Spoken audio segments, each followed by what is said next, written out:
안녕하십니까. 민사소송법 7주차 강의 시작하겠습니다. 원래 그 대면 강의가 5월 6일서부터 시작하기로 했었죠. 그런데 학교에서 코로나 감염 확산이 안정세에 접어들 때까지 비대면 강의를 실시하기로, 그러니까 대면 강의를 유보하기로 발표를 했어요. 그래서 언제 대면 강의가 시작될지는 굉장히 유동적이죠. 글쎄요, 한 6월 중순 이후라도 대면 강의가 이루어졌으면 하네요. 왜냐면 우리가 이제 기말 시험을 봐야 되기 때문에 하루빨리 코로나가 안정이 돼서 학기 말이라도 부분적으로 대면 강의가 이루어졌으면 해요. 그때까지 특별한 기한 없이 이제 비대면 강의를 계속 진행해야 될 것 같아요. 예, 안타깝습니다. 하여튼 최선을 다해보자고요. 어려운 상황에서도. 그리고 여러분들 중에 혹시 이 온라인 강의를 듣다가 내가 이해가 안 되는 부분이 있다든지 하면 우리 하이포탈에서 여러분들이 뭐 이렇게 질문을 할 수가 있어요. 저한테 개인적으로 뭐 쪽지를 보낸다든지 이런 식으로 해서 질문을 해 주시고요. 아니면 저희 강의 계획서나 이런 데 제 이메일 주소가 있을 거예요. 그래서 이메일 주소로 질문을 해 주셔도 됩니다. 그래서 제가 하여튼 그때그때 시간이 되는 대로 답변을 해드리고, 그리고 수업 내용과 관련된 좋은 질문이다 이렇게 생각되는 질문 같은 경우는 제가 이렇게 수업 시간에 이 온라인 강의를 통해서 답변을 드리든지 할게요. 그래서 지금 사실 강의실에서 수업이 진행이 되면 원활한 질의 답변이 이루어지는데 지금 상당히 어려운 상황이에요. 그래서 하여튼 여러분들이 하이포탈이라든지 제 개인 이메일을 통해서 수업 내용과 관련돼서 이해가 안 되는 부분이 있으면 적극 질문해 주시기 바래요. 하여튼 가능한 하여튼 힘들지만 최선을 다해서 함께 나가보죠. 자, 우리가 지난번 시간에 당사자에 대해서 살펴봤었죠. 그래서 당사자 확정, 당사자 적격, 당사자 능력, 소송 능력 이렇게 쭉 살펴봤고요.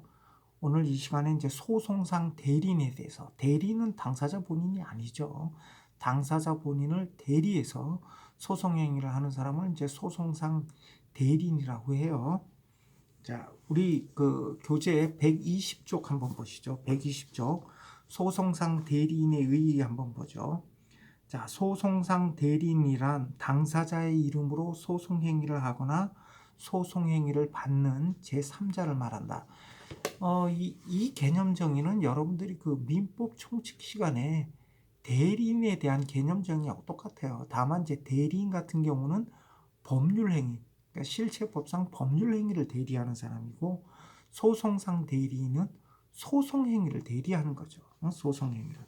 그러니까 당사자 본인의 이름으로 소송 행위를 하고 그 소송 행위에 따른 법적 효과는 대리인이 아니라 당사자 본인에게 귀속이 되겠죠. 이게 이제 전형적인 대리의 법리 아니겠어요? 이렇게 대리인이 한 행위의 효과는 이제 당사자 본인에게 미치고, 소송 행위는 누가 해요? 대리인이 하는 거죠. 당사자의 이름으로 대리인이 하고, 그 다음에 그로 인한 대리인이 한 당사자의 이름으로 대리인이 한 소송 행위의 법적 효과는 당사자 본인에게 귀속되는 거죠.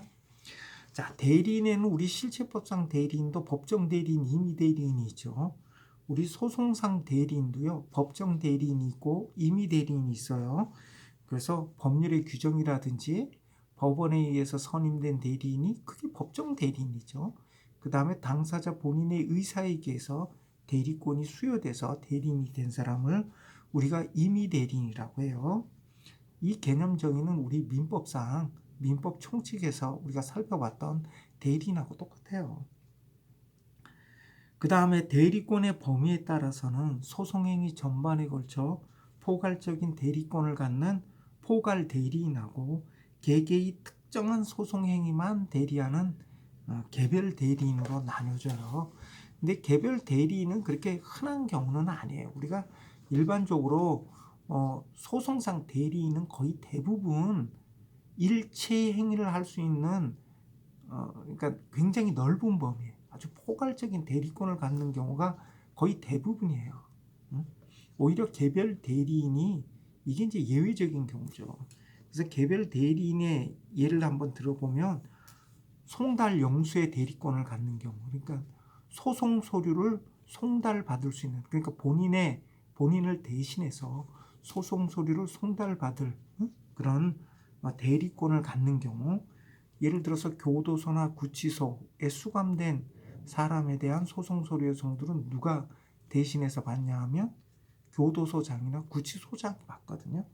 그 다음에 군사용 청사라든지 또는 군함에 근무하는 군인에 대해서 어떤 소송 서류가 송달됐다 그러면 누가 그 소송 서류를 송달할 권한을 갖냐 하면 그 선박의 장 또는 어떤 군대 시설의 장 이런 사람들이 가져요. 이런 걸 갖다가 이제 개별 대리인이라고 그러죠. 그러니까 흔한 경우는 아니에요. 그 다음에 거기 120쪽 밑에서 위로 하나 둘 세 번째 줄 보면 포괄적 대리권을 갖는 임의 대리인을 소송 대리인이라고 한다.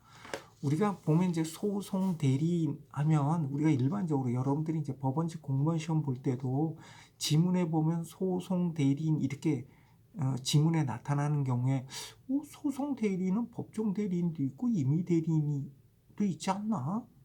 그럼 여기서 말하는 소송 대리인은 뭐지?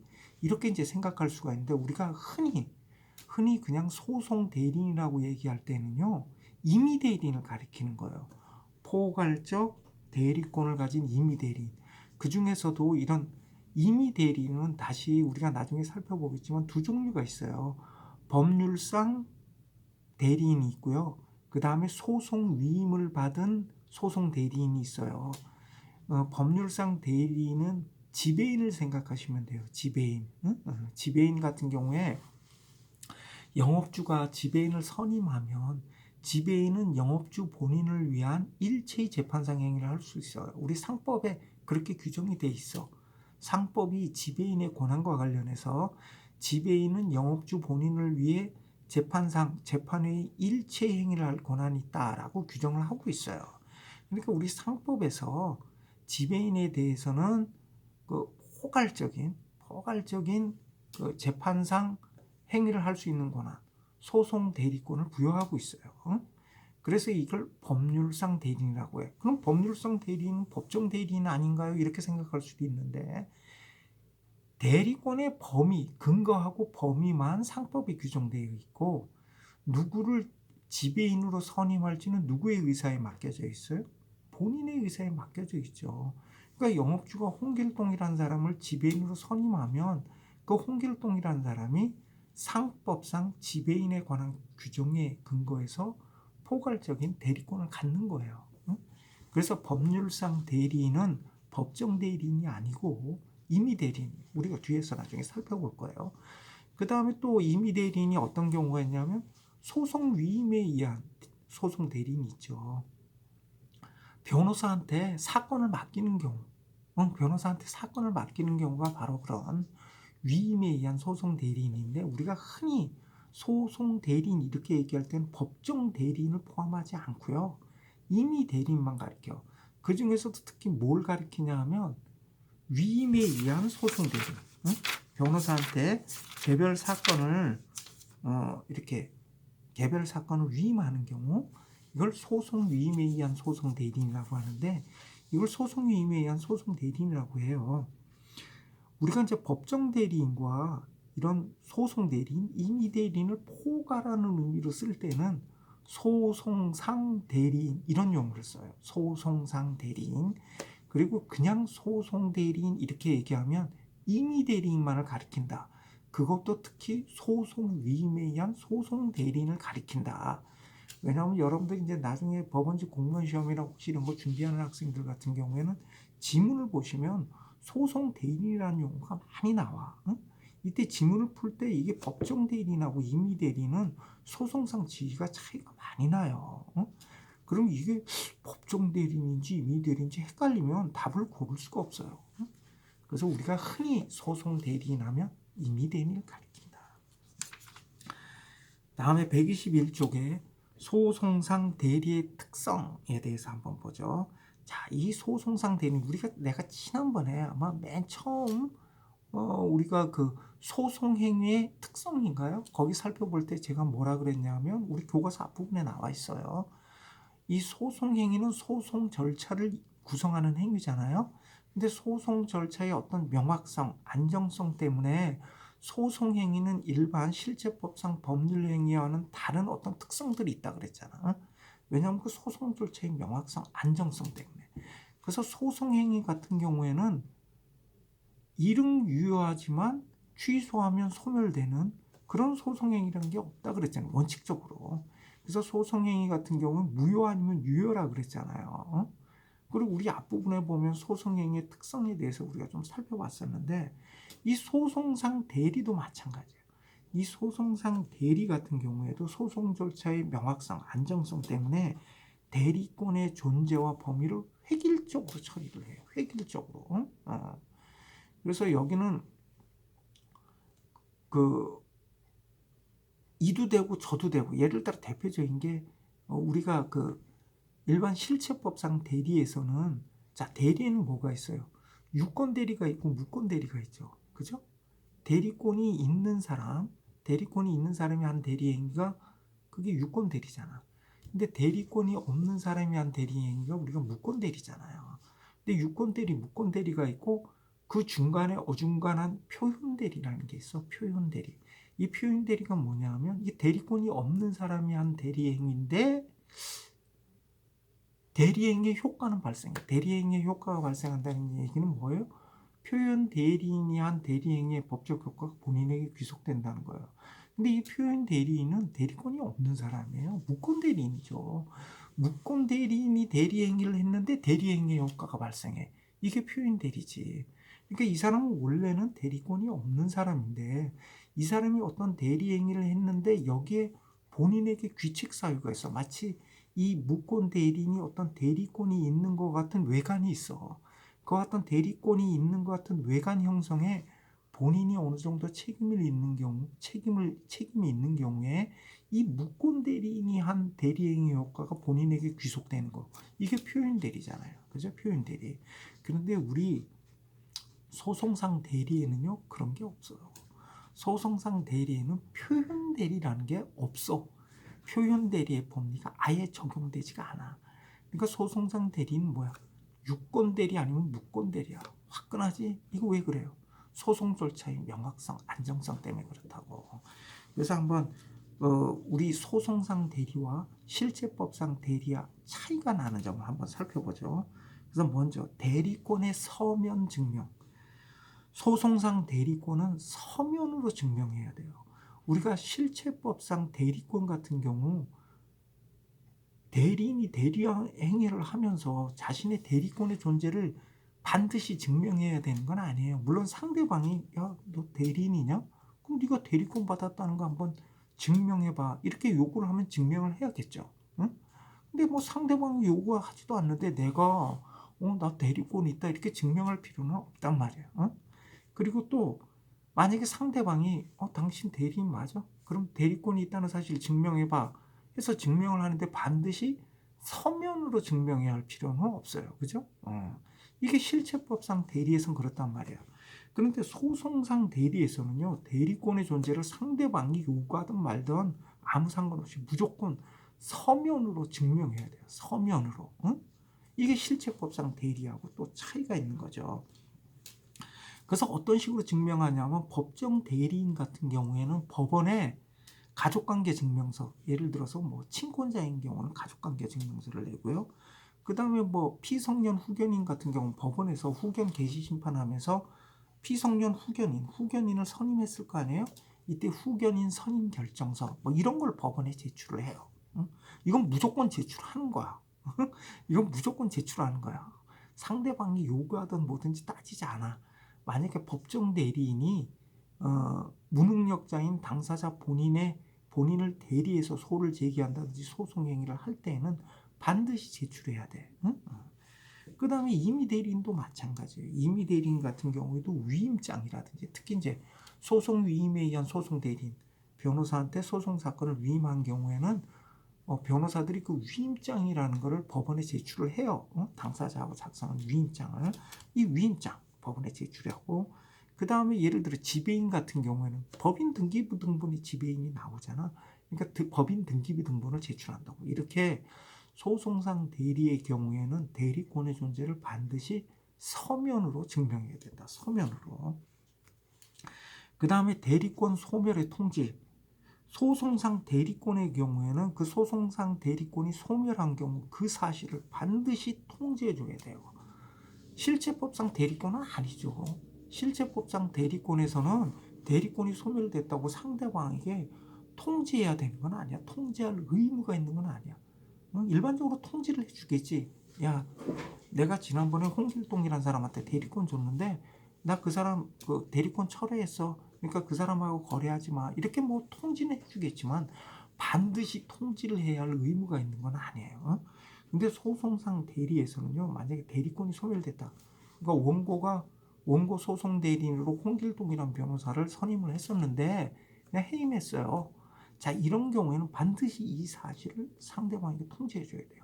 만약에 통지하지 않으면 어떻게 돼? 대리권이 소멸되지 않은 것으로 취급돼요. 대리권이 소멸되지 않은 것으로 취급돼. 이때는 그 상대방이 그 사실을 알든 모르든 불문해요. 설령 상대방이 알고 있었어. 상대방이 원고하고 원고 소송 대리인이 티격태격 싸우더니 둘이 헤어졌대, 갈라졌대. 알고 있어. 알고 있어. 그런데 통지를 못 받았어. 응? 예를 들어 원고 소송 대리인을 원고 소송 대리인이 소송 대리인의 지위에서 사임했다. 우리가 보통 사임계라는 걸 내거든요. 소송 대리인 사임서, 사임계 이런 걸 법원에 내요. 그걸 내가 받아본 적이 없어. 우리가 보통 일반적으로 내가 변호사한테 소송 사건을 맡겼어요. 근데 소송이 진행되는 도중에 변호사가 사임하는 경우가 종종 있어요. 자, 이런 경우에는 대부분은 변호사들이 사임계를 법원에 제출을 해요. 사임계를 법원에 제출하면 법원에서 그 사임계를 상대방에게 송달해줘요. 이런 식으로 이제 이루어지거든요. 자, 이렇게 사임계를 법원에 내고 그걸 상대방에게 송달해주면 이제 소송 대리권이 소멸한 거예요. 그런데 상대방이 받아본 적이 없어. 왜? 법원에 내지를 않았어요. 법원에 냈으면 법원에서 당연히 보내줬겠지. 근데 법원에 내지를 않았어. 그래서 상대방이 받지 못했어. 근데 상대방은 알아. 자, 원고하고 원고 소송 대리인이 맨날 싸우더니 원고 소송 대리인이 그만뒀구나. 알아. 안다 하더라도 만약에 그 원고 소송 대리인이 사임했다는 사실을 아는데 원고 소송 대리인이 법원에 나와서 소송 행위를 해. 근데 상대방이 가만히 있어, 피고가. 그러면 그 유효한 소송 행위에 유효한 소송 행위. 상대방이 알든 모르든 상관없어.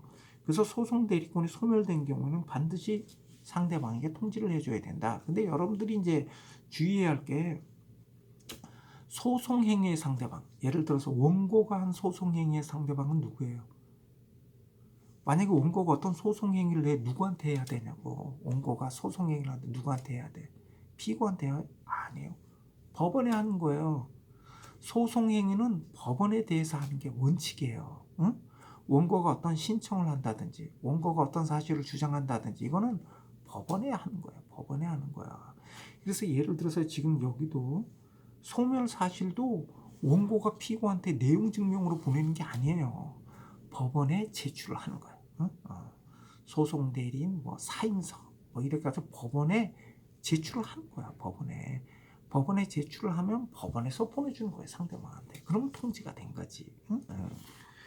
그런데 여기 단서가 있어. 여기 보면 여기 있네. 상대방이 알던 모르던 상관없다. 통지가 없으면 대리권은 소멸하지 않은 거다 이거예요. 다만 법원에 소송상 대리권의 소멸 사실이 알려지고 난 다음에는 그 소송상 대리인은 소취하, 화해, 청구의 포기, 인락, 소송 탈퇴. 이건 뭐예요? 소송을 종료시키는 행위죠. 소송을 종료시키는 행위. 소취하면 소송이 종료되죠. 화해가 성립하면 소송이 종료되죠. 원고가 청구를 포기하면 그 포기한 청구에 대한 소송은 종료되죠. 인락하면 피고가 받아들이는 거죠. 그 다음에 소송 탈 때 소송에서 빠져나오는 거예요. 자, 이런 경우는 소송이 종료되는 소송행위죠. 굉장히 중요한 소송행위예요. 이런 소송행위는 못한다는 거예요. 어떻게 하면 법원에 알려지고 난 다음에. 원래 요 단서 조항이 나중에 입법화됐어요. 이 단서 조항이 있기 전에 어떤 문제가 있었냐면 원고가 이제 원고 소송 대리인하고 원고하고 갈등이 있었어요. 갈등이 있었어. 그런데 이 원고 소송 대리인이 사임을 했어요. 사임을 했는데 원고 소송 대리인이 원고에 대한 좋지 못한 감정을 가지고 있다가 그래 너 한번 고생해봐라. 소취허서를 내버렸어요. 그냥. 사임을 하면서 소취허서를 내버린 거예요. 그런데 이때 우리 판례는 뭐라고 하냐면 유효한 그 소취하행은 유효하다 그랬어요. 왜? 상대방에게 아직 통지하기 전이니까 소송 대리권이 소멸 안 했죠.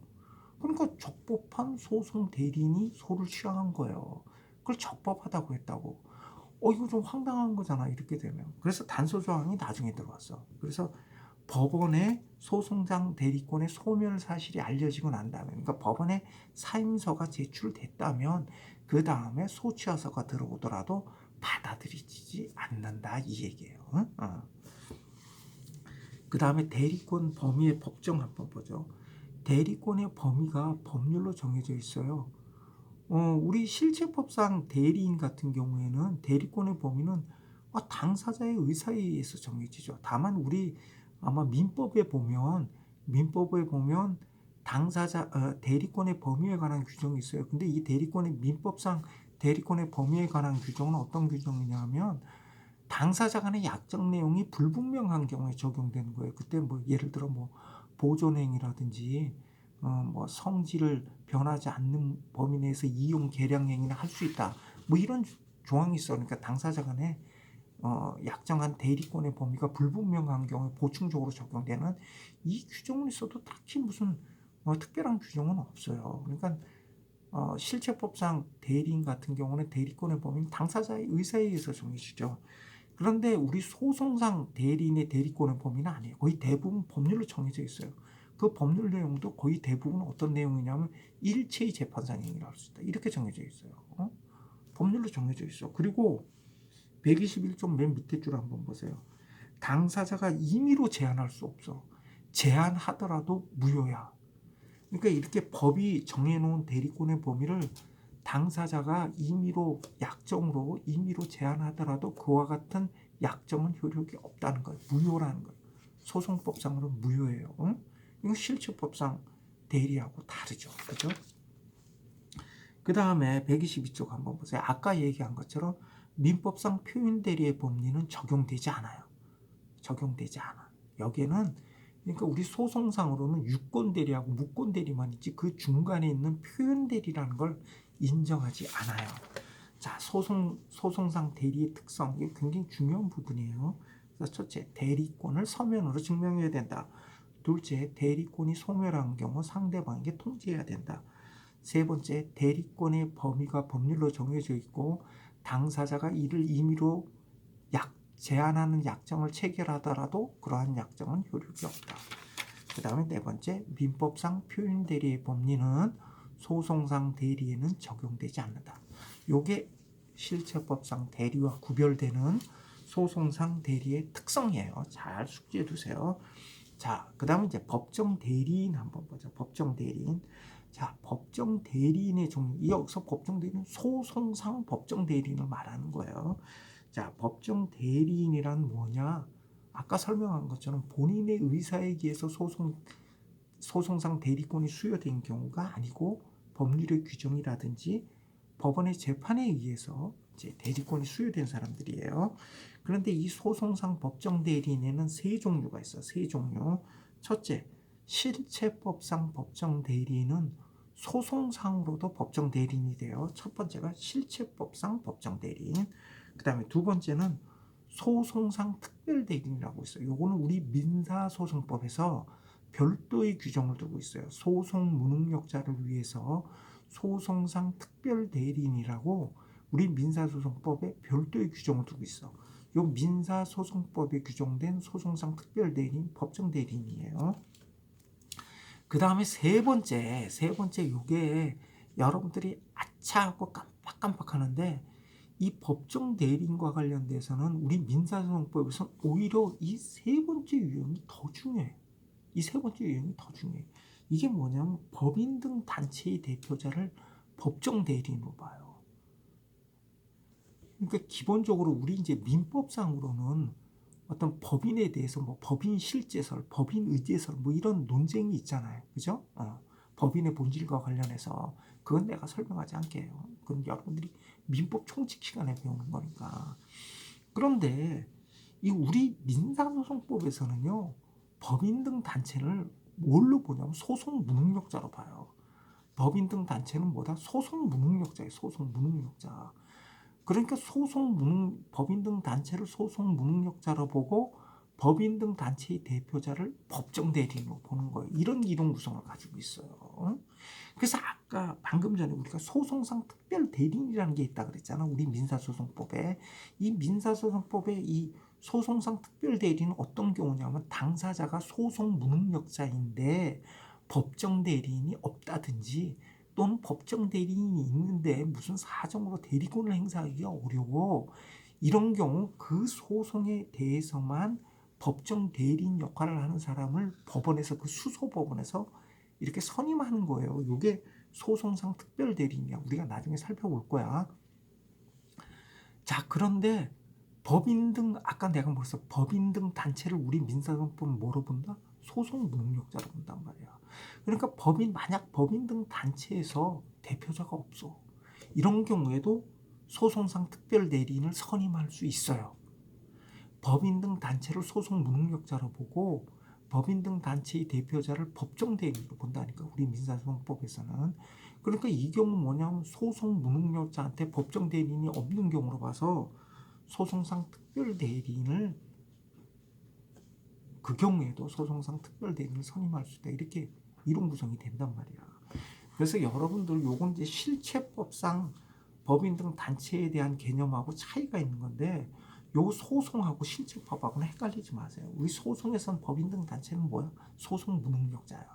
그리고 법인 등 단체의 대표자는 법정 대리인이야.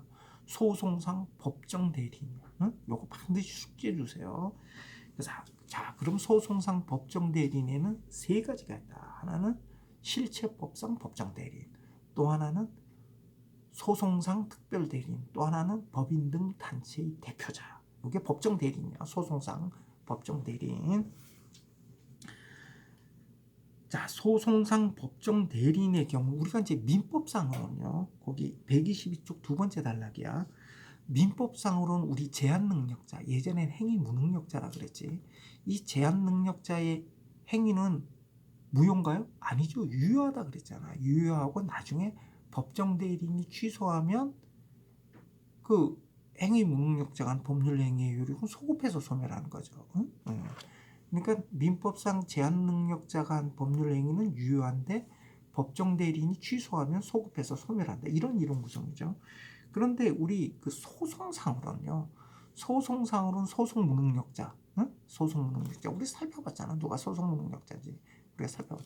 소송 무능력자의 소송 행위는 뭐라 그랬어? 무효라 그랬어. 무효. 그런데 법정 대리인이 나중에 추인하면 유효해진다. 응? 그러니까 어떻게 돼? 이론 구성이 차이가 있죠? 실체법상 제한 능력자의 행위는 유효하고 법정 대리인이 취소하면 소급해서 소멸하는데 이 소송 행위에서는 소송 무능력자의 소송 행위는 무효인데 법정 대리인이 추인하면 유효해진다. 추인하면 유효해진다. 그 다음에 우리가 그 실체법상으로는요. 제한 능력자는 법정 대리인이 대리해서 법률 행위를 하든지 또는 법정 대리인의 동의를 얻어서 제한 능력자가 한 법률 행위는 확정적으로 유효하죠. 그런데 우리가 소송 행위에서는 반드시 법정 대리인이 대리해서만 소송 행위를 해야 돼요. 법정 대리인의 동의를 얻었다 하더라도 소송 무능력자가 한 소송 행위는 무효라 그랬어요. 자, 이런 점에 이제 차이가 있어. 그러니까 아까 내가 그 소송상 대리와 실체법상의 대리의 차이점 네 가지가 있었죠. 거기다가 또 요것도 들어가는 거야. 법정 대리에 있어서 이런 차이점이 있어. 그래서 그 맨 밑에 122쪽 맨 밑에 보시면 그 결과 소송상 법정 대리인은 소송 무능력자의 소송 행위를 대리하거나 추인하는 권한만을 가질 뿐이고 동의하거나 취소할 권한은 갖지 못한다. 예. 예. 여기까지 살펴보고요. 잠깐 쉬었다가 법정 대리인의 종류 다시 좀 자세히 살펴보겠습니다.